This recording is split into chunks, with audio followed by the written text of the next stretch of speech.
listening to Catalyst Talks, conversations with change agents, outliers, superheroes, and truly conscious leaders modeling what it is to be an unstoppable force for good in this world. What lit these catalysts on fire to do their work, and what nuggets of wisdom can they share with a world literally on fire? This podcast is for you who cares deeply and seeks to catalyze the world. I'm your host, Stephanie Trager. I'm a consciousness catalyst and soul coach to superstar change agents in business, leadership, and life. In this podcast, I wear an eclectic mix of hats, including Earthkeeper, healer, mindset coach, lawyer, business, sustainability, and impact strategist. My intention is holding space for higher purpose, peak wellness, and soul mastery so we can live in harmony with ourselves, each other, and nature. The whole idea of Catalyst Talks in these conversations is to awaken consciousness, unlock higher purpose, and learn what it really takes to catalyze change in that scale. Subscribe to our new podcast and help us grow. We're aiming to reach 1 million people at least in 2020. Let's wake up the world together. Today's episode is dedicated to you out there who have experienced something called post-concussion syndrome, a head injury or a concussion, a long-term concussion. And you might be this person, or you might know somebody who's either experiencing it or has gone through this. And I wanted to create a space for this because I know a lot of people, when you're experiencing the effects of post-concussion syndrome, you feel like nobody understands. You don't even understand. Medical doctors couldn't understand for years. They're just starting to get a grip of what this actually is and how it manifests. And there's so many different layers. It's such a multidimensional experience. And it really just helps to hear from people who've experienced it and what their journey was. I had this experience myself in 2010. I experienced a head injury that resulted in a 2.5 years living with the effects of post-concussion syndrome. And it manifested in a very difficult way for me. But what it really was the beginning of a deep spiritual journey. And I was already on a spiritual path, but this was a whole other awakening, a whole other reckoning with myself, because the only way to heal or transform a concussion, a long-term, what they call post-concussion syndrome, the only real way to transform or heal from post-concussion syndrome is to really know yourself. It is the opportunity to get to know yourself, because first of all, you have to get to know your body on a level you've never known it before. And secondly, you have to really go through your own personal inventory to connect and heal and listen and hear what needs to be healed, so that the symptoms of the concussion can actually let up. I've heard a lot of people, say that this happened to me. It really is an opportunity. It's an opportunity for personal, spiritual, and literally evolutionary growth when you are experiencing or have experienced a head injury and are dealing with the effects of post-concussion syndrome. Today, I wanted to share my story around this and what I went through and why you don't have to go through what I went through. It was in 2010 when really post-concussion syndrome was just becoming a thing. The month that I experienced this, I remember seeing on the cover of I went to Boston University. So on the cover of the alumni magazine was this new research into this new thing called post-concussion syndrome that was usually relegated to athletes or football players. And what they were finding was that the most severe forms of post-concussion syndrome were often due to repeat injury. It was the cumulative effect of a lot of little head knocks to the head, and then boom, one that might not even have been that big caused was like the last straw that caused the post-concussion syndrome to kind of lock in. And what I had experienced was in 2010, most doctors, nobody really knew what I was talking about. All they wanted to do was prescribe me a drug. So here's where the story gets interesting, because again, post-concussion syndrome or any kind of concussion is an invitation to understand the multidimensional aspect of our physical body, our spiritual and emotional body, because it really is a spiritual, emotional, and physical experience to go through post-concussion syndrome. I'll just call it PCS. In 2010, I was a martial artist. I had been a martial artist for, at that point, about, 15 years or more. And my martial art was capoeira, a Brazilian martial art that involved dance and acrobatics, and it was fun and it was beautiful, and it was also like a lethal fight. And I spent a lot of time in Brazil, like seeking, really wanting to understand this art form and in all of its dimensions.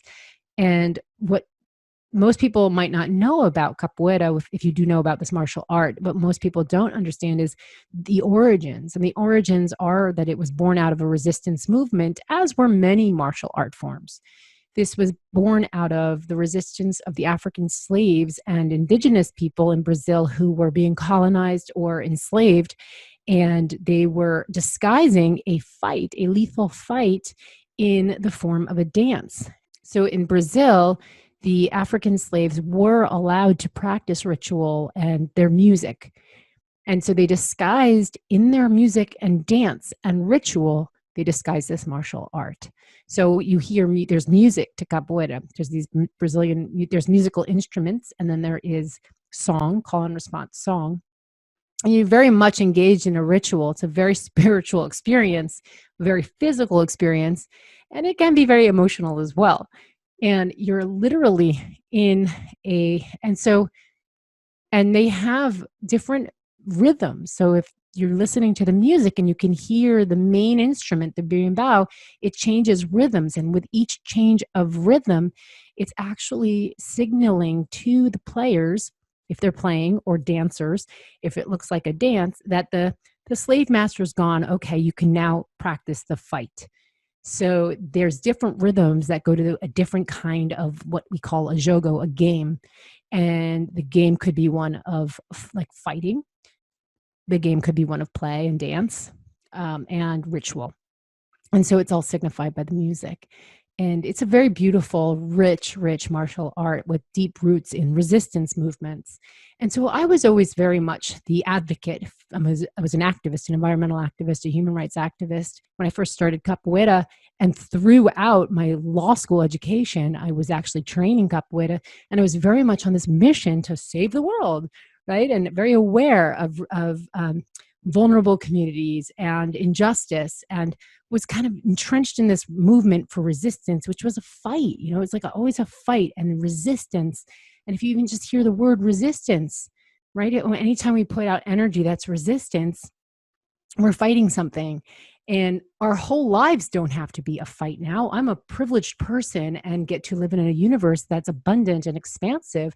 And yet for me, back in 2010, when I experienced my ultimate head injury, which I'm telling you about here, I was living in this energy of resistance. I was working in a law firm in New York City, which really was not in alignment with my values at that point. This is after law school and still practicing capoeira. And I was in this point of resistance.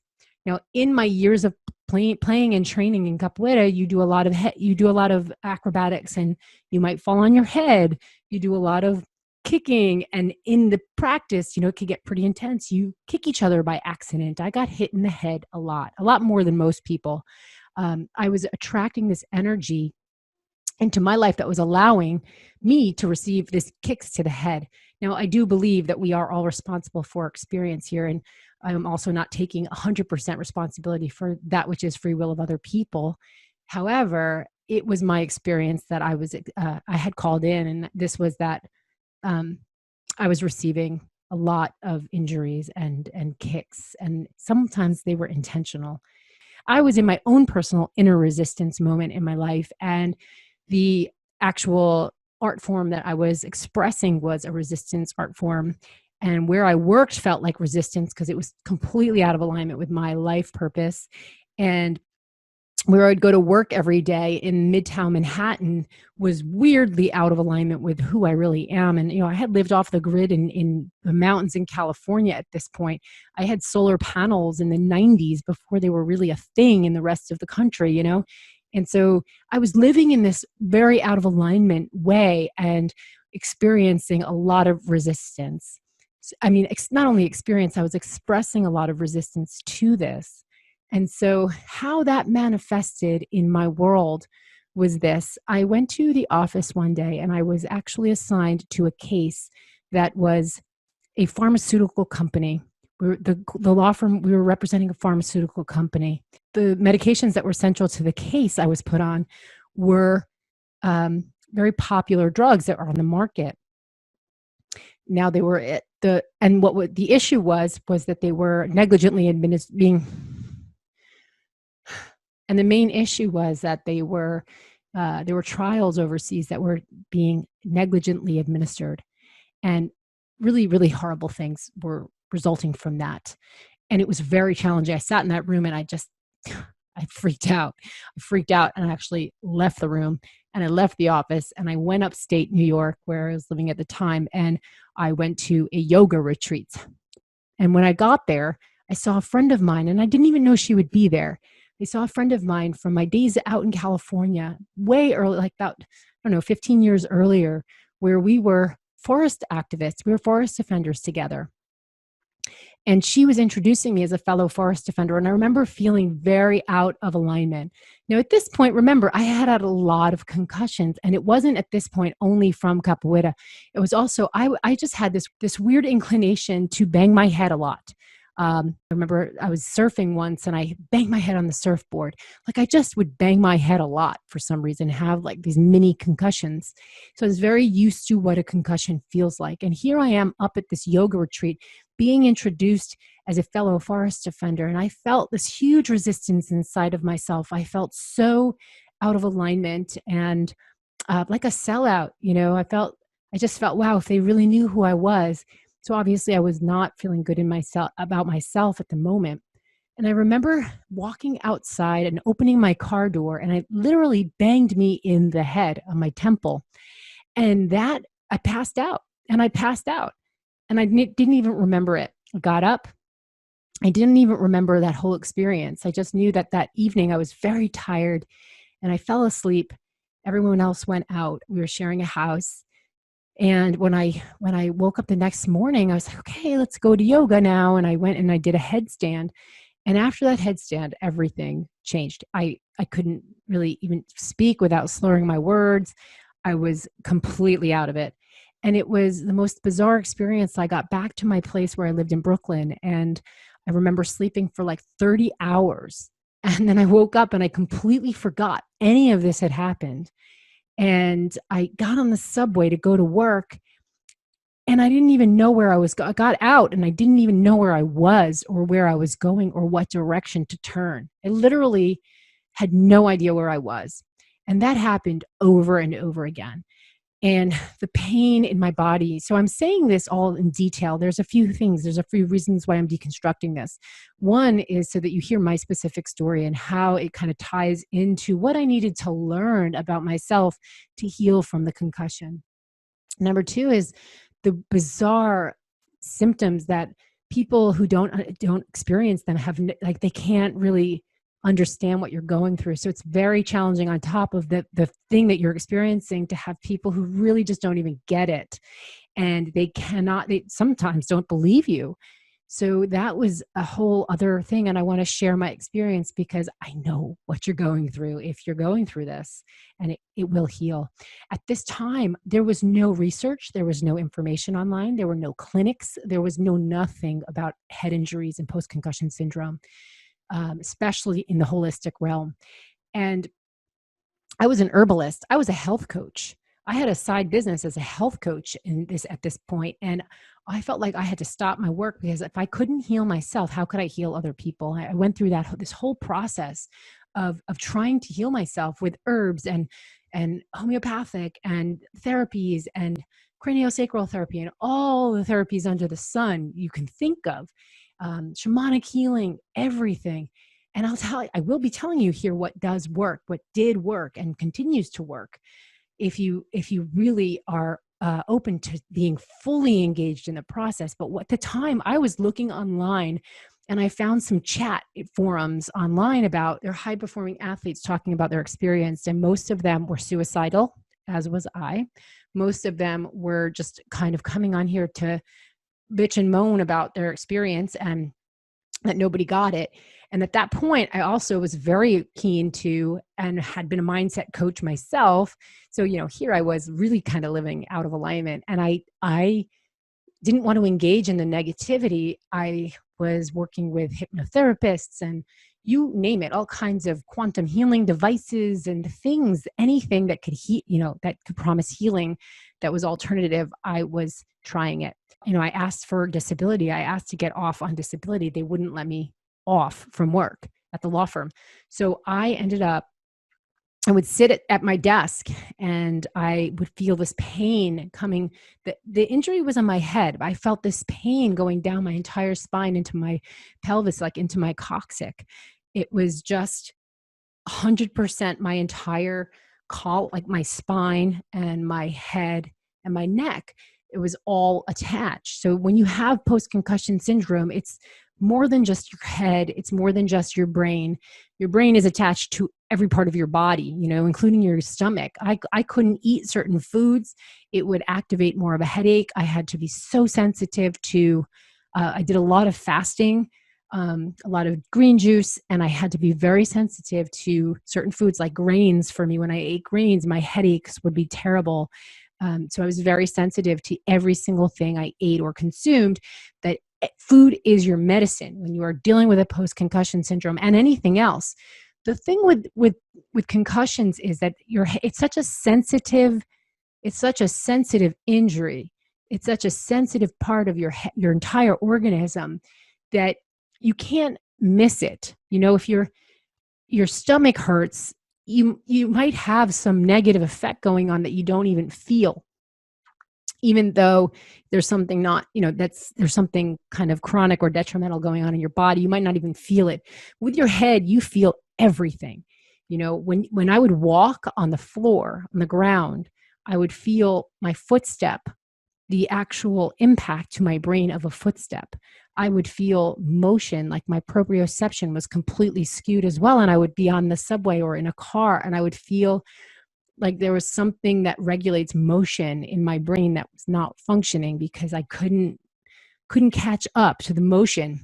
Light sensitivity, energy, sound sensitivity, everything is like supersonic sound, right? Supersonic sensitivity. So your senses are super high.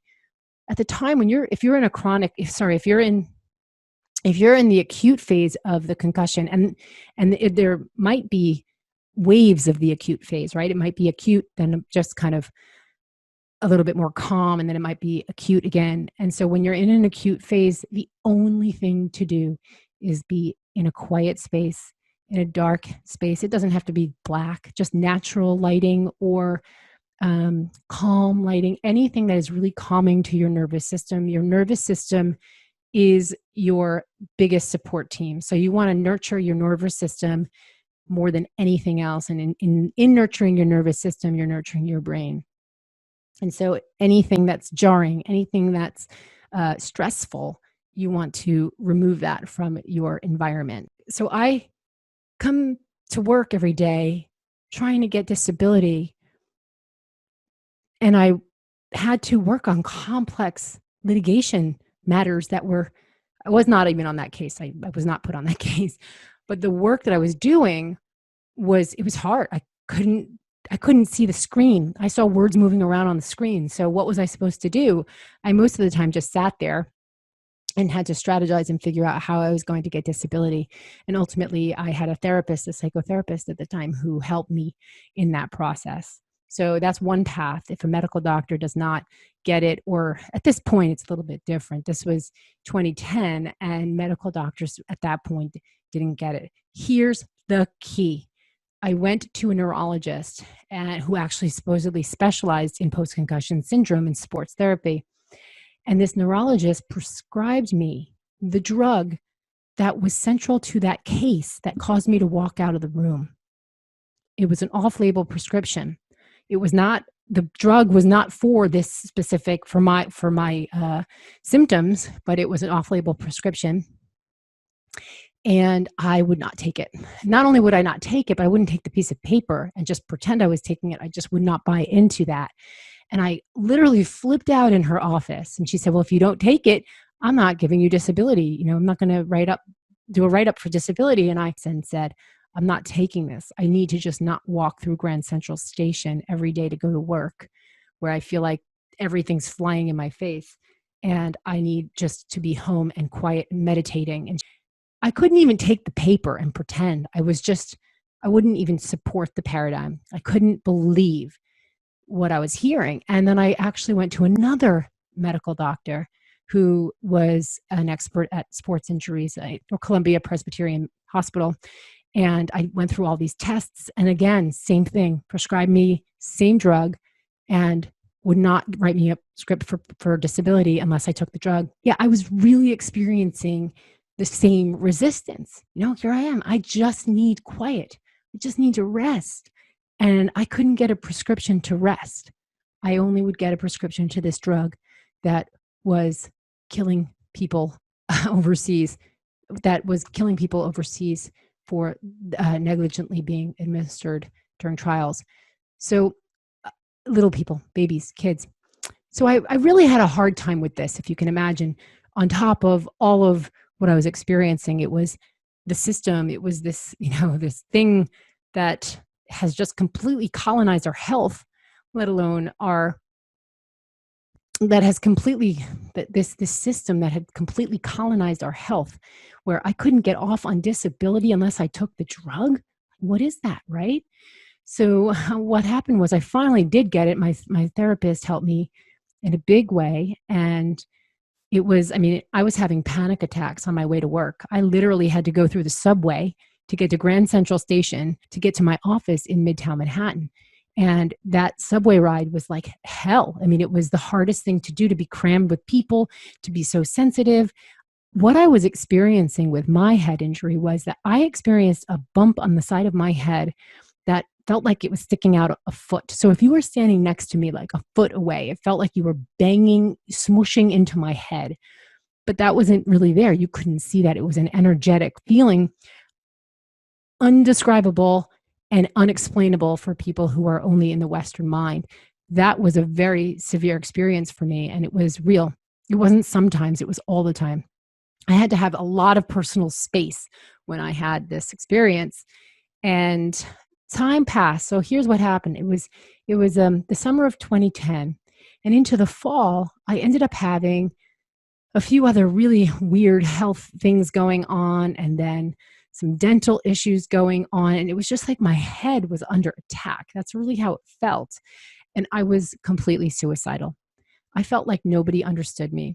I felt like my family couldn't even understand me. Nobody really could understand how much I needed help. And I lived alone at the time. I needed help and support. I could barely even carry a bag, my grocery bags. The weight would hurt my head. So it was a long, long healing journey. And I found my healing path. And the path for me was returning to shamanism. And that was already my path as an activist. I had a deep, deep, deep connection. I lived in the forests for years. I had a really deep connection with nature and her elements and spirit. And I had to return to my spiritual path. And in this process, I had read a book by a neurologist. It was written by a neurologist with Alberto Villoldo, who is a Western shamanic teacher. And the two of them wrote this book around shamanic practices and different kind of health like natural healing modalities you can do to improve your brain. So I was reading this book and I just said, I need more of this. And I ended up going on a long, long journey. It was a few years of training and studying energy medicine. And it wasn't just a few years, it still continues to this day. But I had to go into this deep shamanic practice and go on my own medicine wheel journey to really heal all parts of myself. And it's a continuum. It's an iterative process that unfolds like a lotus as we evolve and grow. And I realized how much of all of the emotional garbage that I had received and energetic forms that was allowed in my field, which had to be removed. And it was a deep shamanic practice and path that I went on working with healers and teachers and shed a whole lot of stuff. And I still had the effects. It was a lot better. In 2011, I ended up finally feeling like I could actually move. And I packed my stuff and I moved out to Oregon. And I was planning, like, I just needed to quit my job and I just needed to quit my job and have time and space to heal. So I went out to Oregon, to the mountains in Oregon, where it was a beautiful vortex of healing energy. And not long after I got there, I decided to go to Ecuador with one of my herbal teachers, Rosemary Gladstar. She was leading a plant lover's journey to Ecuador. I went on this trip with her, and actually with Kathleen Meyer, who it was another Kat Meyer, another guest on the podcast. If you haven't listened to that show, you must. It's called The Plants Speak. And I went on this trip, and this was 2012, and we were invited very much at the last minute to go into a community in the Amazon in the southern part of Ecuador. And we take this long boat ride up this river and arrive at this community, and we're greeted by the medicine man there who says, and we were really going just to learn how they use plants in their community and their culture, all different kinds of plants. And when we got there, the medicine man says, "I'm so sorry, I can't talk to you. I can't teach you tonight, but I have to do a ceremony. I have sick people in my village." And in the middle, so he invited us to be part of the ceremony, and we sit around the hut, on the side of the hut, and just really watched him healing people all night and participated in this beautiful ceremony. Now, this is a shaman living in an indigenous community, the Shuar people, who were living in their native place. It was a pristine forest, a pristine place, which happened to be sitting on top of copper. Don Juan, in the middle of this ceremony, came over to me and did a really intense healing.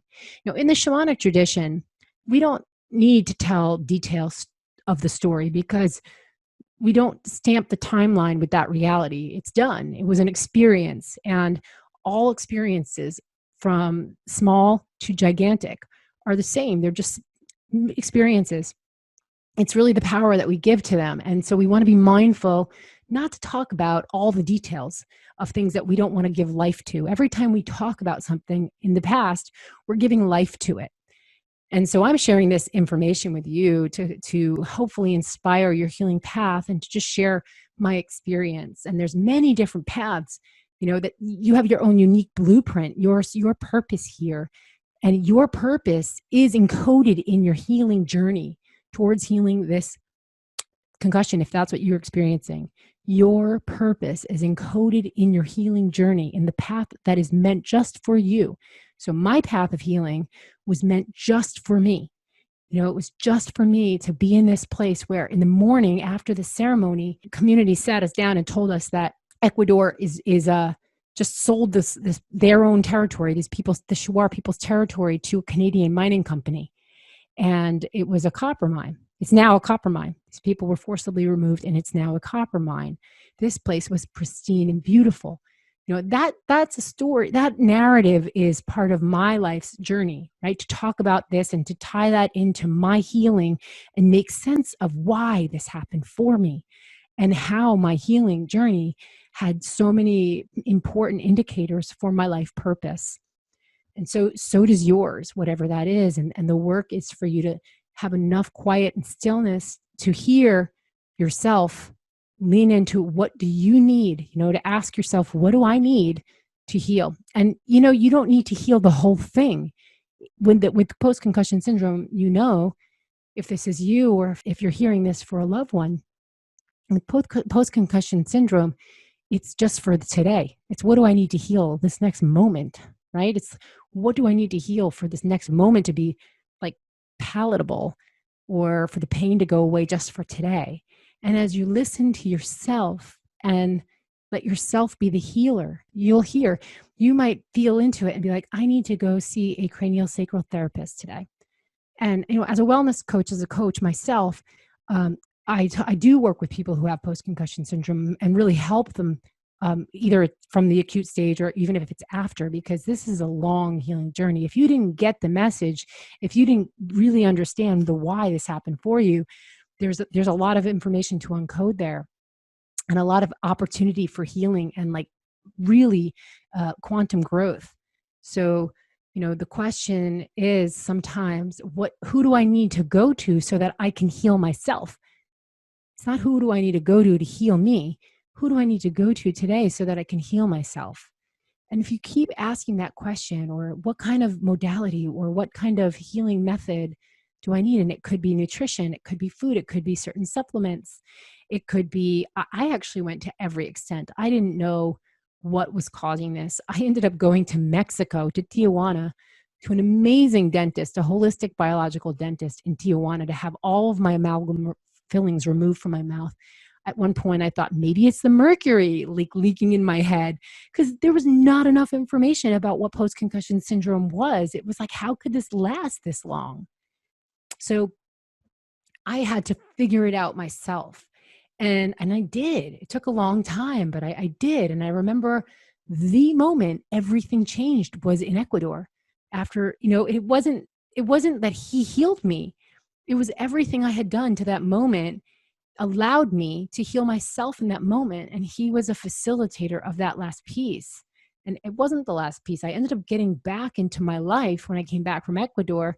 And it was a whole, wow, it's gone. And I didn't even realize how over 2.5 years, I created a life of self-preservation. Everything was about self-preservation, because when you're dealing with post-concussion syndrome or concussion at all, you know that every moment is about protecting yourself and like preserving your safety and preserving an environment that's going to be conducive to your healing. Or sometimes we might be in the mindset where it's conducive to not being injured again, right? Because almost like any little bump on your head or any overstrenuous activity could re-injure. And that's the biggest thing with concussions, is that you're so prone to re-injury because you're so sensitive. Every part of your body is so sensitive, not just your head, but like lifting something heavy can cause too much pressure, and then boom, you've kind of reactivated something. So it's so important to listen to yourself.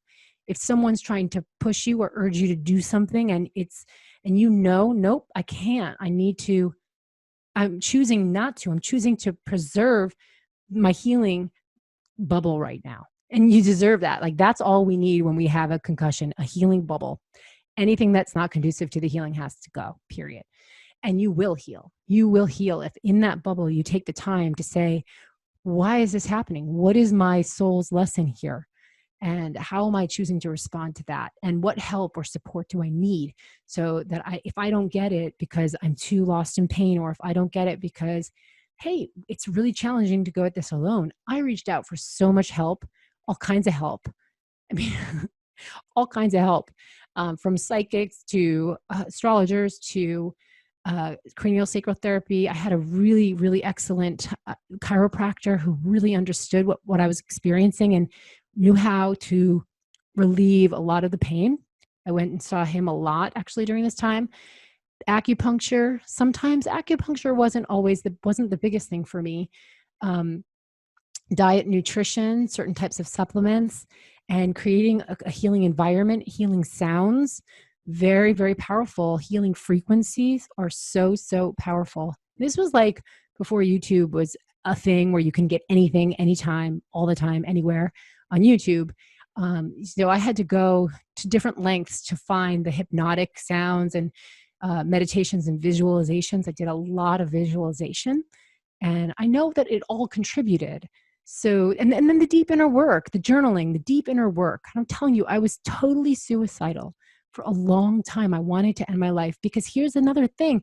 What the concussion actually does, especially if it's taking a year or something like longer than a few months to heal, you're up against your identity. It's like, who am I now? Right? Like if you can't work, if you can't function like you did, if you were an athlete and you can't perform, you can't train, who am I now? I could not do capoeira ever again.